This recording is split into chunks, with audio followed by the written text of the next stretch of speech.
Rev up your engines!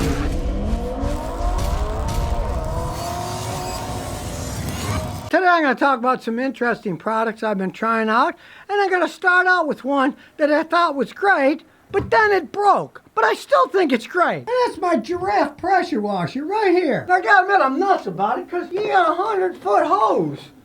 And then it reels back and it has an actual lever that goes back and forth on a cam. I love it. I can wash a car in 4 minutes. I can clean things up. Only one problem. A couple of weeks ago, it started leaking water dripping down here. I'm like, oh my God, it broke already. I've only used it like 12 times. So I thought, hey, it's leaking here. I'll take the side cover off. No big deal. You take the screws off. I left those off because I don't care. The whole thing's just a panel.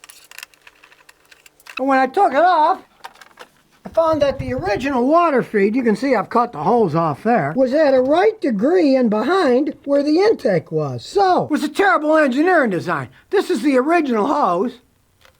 They had a metal spring to supposedly hold it together, but as you can see, look, since it was kinked, it rubbed against the pump and blew a hose in it, and then the hose went out.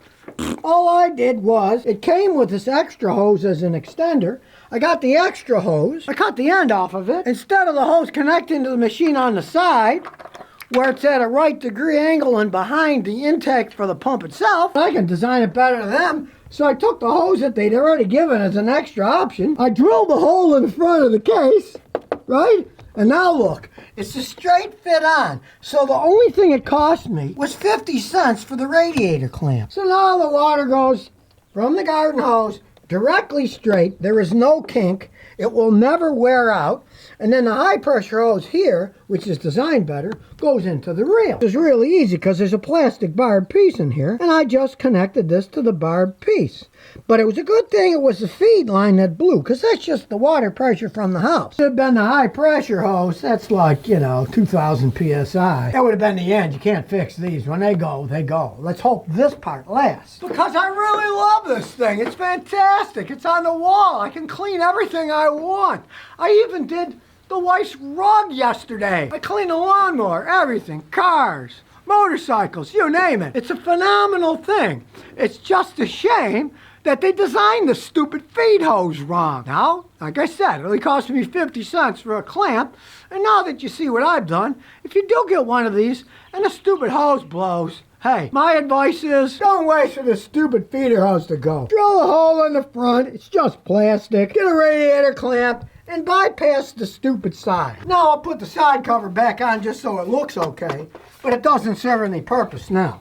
You want it straight. You don't want it at some weird angle. That's just bad design. So I still stand by the idea that this giraffe pressure washer is phenomenal with 100 feet of cord. It goes way out to the driveway and back, around the house. You just have to modify it a little bit like I did with a 50-cent clamp. Then it's going to last a lot longer. You're not going to have a problem with their stupid design. The engineers were just idiots that built it. Why would you put the intake behind and at a right angle to the feed to the pump? Come on now. They built the thing from scratch. Put it on the front like mine is now. You don't have to do a sloppy job like me drilling a hole. You could make it there and then have the little connector bolted there instead of on the side. But hey, just plain stupid. Because you can see, the hose that fed him blew a hose. But it had a metal spring inside, and that was supposed to keep it from kinking.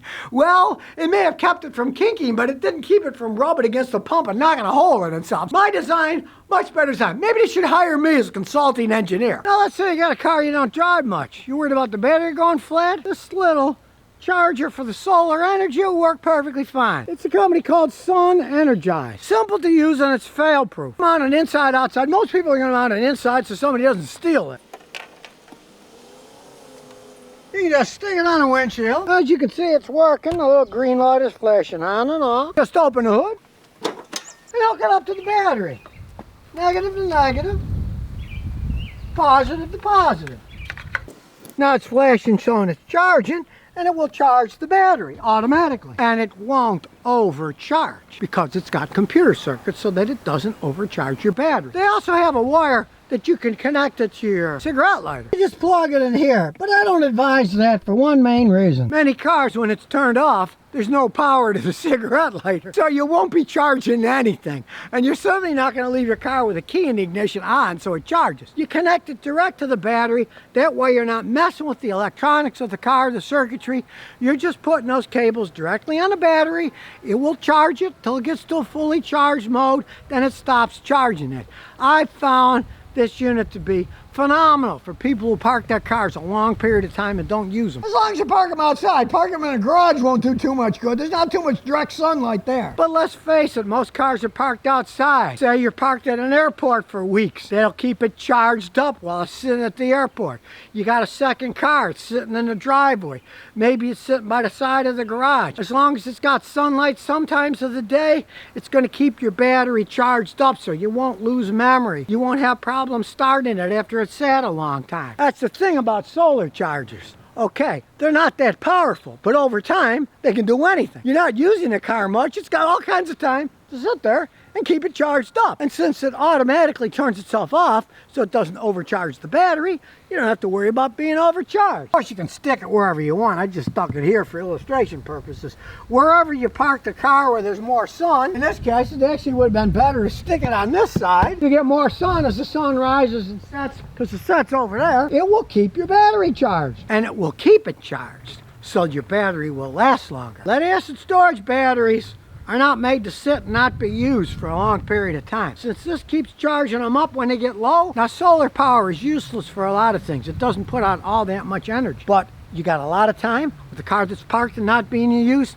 It's the perfect device for that. Finally, a good idea. Just as I said, don't think, oh, well, I don't want to run a wire down under the hood. I'll put it in the cigarette lighter. You might have a car that when you turn the car off, the cigarette lighter isn't connected anymore. You don't have power until you turn the key on. In that case, if you plug this in the cigarette lighter, it wouldn't do anything. It'd just sit there and you wouldn't be getting it charged. It's better to put it directly to the battery. You're bypassing the entire circuitry of the rest of the car, charging the battery up and keeping it charged. A really good idea for cars that sit a long time. And of course, if you got a motorcycle or a lawnmower and you got a window in your garage, you can keep them charged up. You don't want your motorcycle not starting or your lawnmower not starting. Hey, there are 12 volts with batteries too, and it works perfectly fine on them. Now here's a complete failure from China. This is supposed to be a wireless LED light for lighting things up. The company said, do you want to try them out? I said, sure, I could use them for filming in my garage. Well, if you can read it, it says SuYangTech.com. Well, they need a little bit more tech. It wouldn't work. Now I plugged it in, it would go bright, dim, bright, dim, bright, dim, all by itself. It would not stop going bright dim. The average for this Chinese stuff, it came with an app. Yes, an app. And guess what? The app would not work on my Google Pixel phone. If an app won't work on a Google Pixel phone, it is a crap app. So I thought, well, what the heck? They gave me the two lights. I can use it to film. I can't adjust it because the only way you can adjust is with the app. The cord has no adjustment for dimming. The body has no adjustment. It's all done by the stupid app that doesn't work. So what I did was, I threw it in the recycling bin. I saw the light. Then I went to Amazon and bought 2 units that cost half the price that were just on off. And as you can see, there they are. They're bright as can be. I mounted them up there, and if you notice, they stay bright, which is fine for me because I'm filming, right? The cheap ones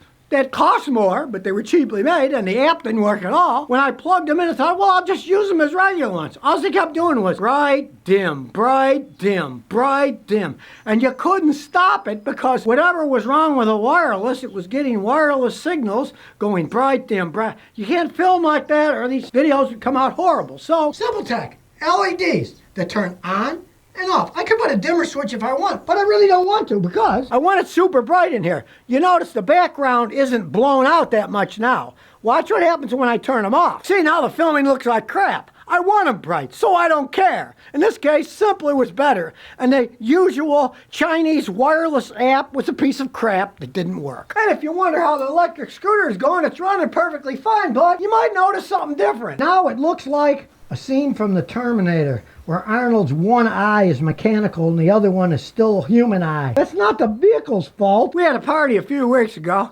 and son's mother-in-law, she wanted to ride around on it. Well, she ran into the neighbor's mailbox and smashed the plastic off. But I kind of like it now, because it looks like something out of Terminator. Looked a bit cheesy and wimpy with the plastic stuff. Now, it's solid metal with a big old eyeball. I think it looks much more vicious this way than it did with the boring plastic piece. Mind you, I had to super glue the lens back in because it came out, but it's in there nice and solid. The scooter still runs fine. I have fun driving it around. I don't run into people's mailboxes with it, but it shows that it can run into the mailbox. It totally destroyed the mailbox. The bike itself still runs perfectly fine. And I actually improved the design. I rebolted the instrument panel on it. Broke the whole assembly, so I drilled a hole in it, mounted it here, and found out one thing. I fixed the design flaw, because now at this angle, I can read the speedometer and the display more. When it was sunny out, this was blank. I couldn't see it because it was too high up and the sun bounced off. Now it's pointed down and it's much easier to read. So in this case, the wreck made it a more fun vehicle to drive because I can now see everything better. When I put on the turn signals, I can see the turn signal clicking back and forth. I couldn't see that before. Now it's actually easier to drive. So if you own one and you have the problem and you can't see it, drill a hole in the dash, take the plastic crap off, mount it at a straighter angle to the ground, and you can read it better. If you got anything interesting you want to send me, or horror stories or good stories or something you invented, hey, and see if it's worthwhile or whether it's a pile of junk like many Chinese apps prove to be, time and time again. So if you never want to miss another one of my new car repair videos, remember to ring that bell.